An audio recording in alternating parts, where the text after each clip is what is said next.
We shall overcome, we shall overcome, we shall overcome someday. Oh, I do believe deep in my heart we shall overcome someday. मित्रांनो, मजा आली ना? तर बघा, ही असते कविता आणि ह्या कविता म्हटलं की त्या जशा सुरांमध्ये बोलायला सोप्या असतात त्याच प्रकारे जर आपण योग्य प्रकारे समजून घेतल्या तर त्या समजायला सुद्धा तेवढ्या सोप्या असतात मित्रांनो. आणि म्हणूनच आजच्या या माझ्या नवीन सेगमेंटमध्ये मी वर्ग 6वी ते वर्ग 12वी पर्यंतच्या, लक्षात घ्या, वर्ग 6वी ते वर्ग 12वी पर्यंतच्या इंग्रजी या विषयामध्ये, इंग्लिश या विषयामधील जेवढ्या पोएम्स आहेत त्या पोएम्स कंटिन्यू अंतराने मी आपल्यासाठी घेऊन येणार आहे. आज मी या पोएम सेक्शन मध्ये पहिली पोएम जी आपल्यासाठी घेऊन येत आहे ती आहे वर्ग 10वीच्या इंग्रजी या विषयातील पहिली पोएम, ज्या पोएमचं नाव आहे टीनेजर्स प्रेयर.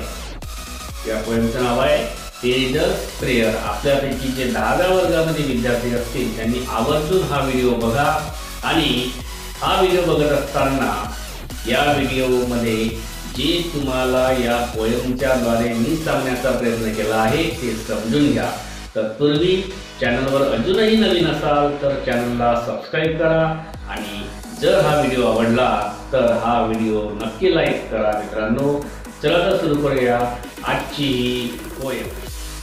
तर मित्रांनो, मी तुम्हाला जी पोएम शिकवणार आहे किंवा ज्या पोएमचा अर्थ सांगणार आहे त्या पोएम बद्दल मी तुम्हाला अगोदर लाईन टू लाईन मराठीमध्ये त्याचा अर्थ सांगणार आहे, त्याचा मीनिंग इन कॉन्टेक्स्ट तुम्हाला समजविणार आहे.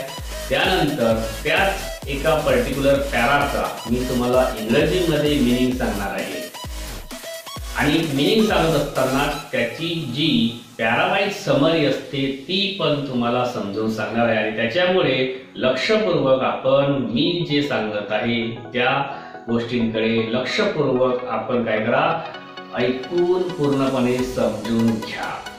तर आपण आता सुरू करूया टीनेजर्स प्रेयर.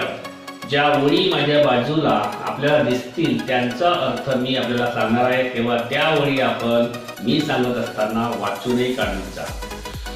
बघा, पहिल्या 4 ओळी आहेत या कवितेच्या. Each day brings new beginnings, decisions I must make. I am the only one to choose the road that I will take. आता मी तुम्हाला लाईन टू लाईन याचा मीनिंग सांगतोय की each day brings new beginnings म्हणजे प्रत्येक दिवस हा आपल्यासाठी एक नवीन सुरुवात करण्यासाठीची संधी घेऊन येतोय. काय निर्माण करण्याची, नवीन काहीतरी करण्याची एक संधी आपल्यासाठी प्रत्येक दिवस घेऊन येतोय. आणि म्हणूनच या प्रत्येक दिवसागणिक डिसिजन्स आय मस्ट मेक, मला काहीतरी निर्णय घ्यायलाच पाहिजे, मी निर्णय घ्यायलाच हवा. I am the only one to choose. मी तो एकमेव आहे जो काय करणार आहे, यावेळी निर्णय घेणार आहे, कारण माझा निर्णय मलाच घ्यायचा आहे. काय, the road that I will take, की मी कोणता असा मार्ग निवडू की ज्या मार्गाने मला जायचं आहे. या 4 ओळींचा अर्थ आपण मराठीमध्ये समजून घेतला. पुन्हा एकदा सांगतोय की प्रत्येक दिवस हा आपल्यासाठी कोणतीही सुरुवात करण्याची एक नवीन संधी घेऊन येत असतो आणि त्यामुळे मला माझे निर्णय घ्यावेच लागतील, कारण मीच तो एकमेव आहे की जो निवडू शकतो. काय निवडू शकतो, असा रोड जो मला समोर काय करायचं आहे, चालत जायचं आहे किंवा ज्या मार्गाने मला जायचं आहे. आता या पॅराग्राफचा मी इंग्रजीमध्ये मीनिंग आपल्याला सांगतोय. Every day is a new day and a new chance for me. So I must make a beginning for whatever I want to do. Because this is the chance for me to take a particular decision in my life. I am the only one who will take that decision, or who will choose the path or the road that I have to walk, I have to go in my future. ही झाली त्याची summary. आता बघूया बाजूच्या चित्रामध्ये दिसणाऱ्या 4 वळी. I can choose to take the road of life that leads to great success, or travel down the darkened end that leads to great distress. या 4 वळीचा अर्थ मराठीमध्ये सांगतोय. मी जीवनाचा, I can choose to take the road of life, मी जीवनाचा तो मार्ग निवडू शकतो that leads to great success, की ज्या मार्गाने मी चालत राहिल्यास मी यशाच्या शिखरावर पोहोचणार, मी यशाच्या शिखरावर पोहोचणार. और ट्रॅव्हल डाऊन द डार्कन्ड रोड, किंवा कदाचित माझ्या चुकीच्या निर्णयामुळे माझ्या समोर तो अंधारा रोड असेल, म्हणजेच वाईट असा मार्गांचा रोड असेल, that leads to great distress, की जो मला दुःखाच्या दरीमध्ये घेऊन जाईल. कुठे घेऊन जाईल? दुःखाच्या दरीमध्ये. यावेळी आपलं जे वय आहे 10वीचं वर्ष आहे, 12वीचं वर्ष आहे, आणि यावेळी मला जो निर्णय घ्यायचा आहे त्या निर्णयामुळे मी जर रस्ता मार्ग योग्य पकडला तर मी यशाच्या शिखरावर पोहोचणार, आणि जर मी चुकीचा मार्ग निवडला तर त्या अंधारे मार्गाने जाऊन मला माझ्या जीवनामध्ये फक्त काय मिळतील? दुःख मिळतील. हे झालं मराठीमध्ये. आता इंग्रजीमध्ये बघूया. I can actually choose that road in my life which will take me to the top of the success. Means I can achieve the success if I took the right way, right path in my life. But if by mistake I choose the wrong way, then this darkened way will actually leave me in a position of sadness and distress, and so I must make the right decision here to choose the right path. हे झालं दुसऱ्या कळव्याचं. आता बघूया तिसरा कळवा. Please open up my eyes, dear Lord, that I might clearly see. Help me stand for what is right. Bring out the best in me. बाजूच्या चित्रामध्ये तुम्हाला वळी दिसत असतील बघा. आणि म्हणून हे लॉर्ड, हे निर्मात्या, हे माझ्या विधात्या, तू काय कर? माझे डोळे उघड. Please open up my eyes, माझे डोळे उघड. That I might clearly C, ज्यामुळे मी काय करू शकेन? स्पष्टपणे पाहू शकेन, स्पष्टपणे पाहू शकेन. Help me stand for what is right, जी योग्य आहे त्यासाठी ठामपणे उभं राहण्यासाठी मला मदत कर, मला उभं राहण्याची शक्ती दे. And bring out the best in me, त्यासाठी तू माझ्यातले सर्वोत्तम गुण काय कर? बाहेर काढ, की ज्या गुणांच्या आधारे मी काय करू शकेन? माझ्या जीवनामध्ये जे योग्य आहे त्यासाठी मी ठामपणे उभा राहू शकेन. आता बघूया इंग्रजीमध्ये. Please open up my eyes, dear lord, that I might clearly see. My Lord, my God, I am requesting you to please open up my eyes so that I can see clearly what is right and what is wrong. And so, please open up my eyes. You have to help me, Lord. My God, you have to help me, because I just want to stand in front of what is right.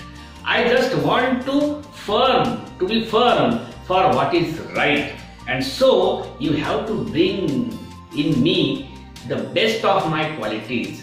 Those will help me to stand for the right. हे झालं तिसऱ्या कळव्याचं. आता बघा चौथा कळवा. Help Lord to just say no when temptation comes my way, that I might keep my body clean and fit for life each day. या ठिकाणी temptation या शब्दाचा अर्थ होतो bad or something, wish to do bad or something. काय म्हणताय की हे विधात्या, हे निर्मात्या, तू मला काय कर, त्या गोष्टीला नकार देण्यासाठी मदत कर. जेव्हा केव्हा एखादं वाईट करण्याची किंवा एखादी वाईट गोष्ट करण्याची इच्छा काय होईल, माझ्या मनामध्ये निर्माण होईल. That I might keep my body clean and fit for life each day. माझं मन, माझं शरीर मी स्वच्छ, साफ आणि पवित्र ठेवू शकेन, यासाठी तू काय कर, मला मदत कर आणि मला या प्रत्येक दिवसाच्या नवनवीन संधीसाठी तू काय कर, मला फिट ठेव, म्हणजे मला तंदुरुस्त ठेव. In English we can say that the poet is requesting to God to please help him to ignore the things. When any bad wish, when any wish of doing bad thing comes in my mind, then you should help me to ignore that wish. Because I just want to keep my body clean, means I don't want any disgrace or I don't want any bad things in my mind or in my body. And so I just want to be fit for every chance of every day. आता बघा शेवटच्या क्रम याच्यामध्ये, when my teenage years are over, I know that I will see. बाजूला बघा, when my teenage years are over, I know that I will see that life is lived its very best with you walking next to me. काय म्हणतात की जेव्हा माझे हे teenage वर्ष, म्हणजे टीन असणारे वर्ष, मी टीनेज म्हणून जेव्हा हे वर्ष कंप्लीट करणार, पूर्ण करणार, तेव्हा मला माहित आहे की मला पूर्णपणे स्पष्टपणे दिसेल काय, that life is lived its very best. की हे जे टीनेज वर्षांमधले जे जीवन आहे मी अत्यंत चांगल्या प्रकारे जगलेलं आहे. आणि ते कसे जगलोय मी, with you walking next to me, आणि ते मी तुझ्यासोबत जगलो की जे जगत असताना नेहमी माझ्या बाजूला त्या जीवनाच्या वाटेवर तू माझ्यासोबत चालत होता. आणि म्हणून ते जीवन मी अत्यंत चांगल्या प्रकारे काय करू शकलो, जगू शकलो. अशी प्रार्थना या ठिकाणी हा टीनेज काय करत आहे, त्या विधात्याला करत आहे. In English we can say that I will see all those things when I will overcome from these teenage years, means when I will complete my teenage age, at that time I will see that the life that I lived in those teenage years was very best in my life. And this life was actually I lived with you, because you were always there walking with me in the way, in the path of that teenage life. And so Lord, I am very grateful to you. I want to thank you for living with me and making my life the best in my whole soul or whole life. तर अशा प्रकारे या पोएमचा हा भावार्थ आणि त्याचं इंग्रजीमध्ये असलेलं ट्रान्सलेशन मी आपल्याला सांगितलं. आणि त्यामुळे आपल्याला जर अशाच प्रकारे इतर वर्गांच्या आणि इतर पोएम बद्दलही जाणून घ्यायचं असेल तर नेहमी युट्यूबवर सर्च करत राहा एज्युकेशनल मनोहर. नवीन असाल तर चॅनलला सबस्क्राईब करा आणि व्हिडिओ आवडले तर लाईक करा. यासोबतच इंग्रजी ग्रामरचे व्हिडिओ सुद्धा माझ्या चॅनलवर सर्व प्रकारचे उपलब्ध आहेत. त्यासोबतच जे स्पर्धा परीक्षा देणारे विद्यार्थी आहेत त्यांच्यासाठी मी करिअर गॅलरी या प्लेलिस्टमध्ये एज्युकेशनल मनोहर या माझ्या चॅनलवर व्हिडिओज बनवलेले आहेत, तर ते सुद्धा आपण बघू शकता. तर आपण आता भेटूया पुढच्या व्हिडिओमध्ये. तोपर्यंत सर्वांना नमस्कार.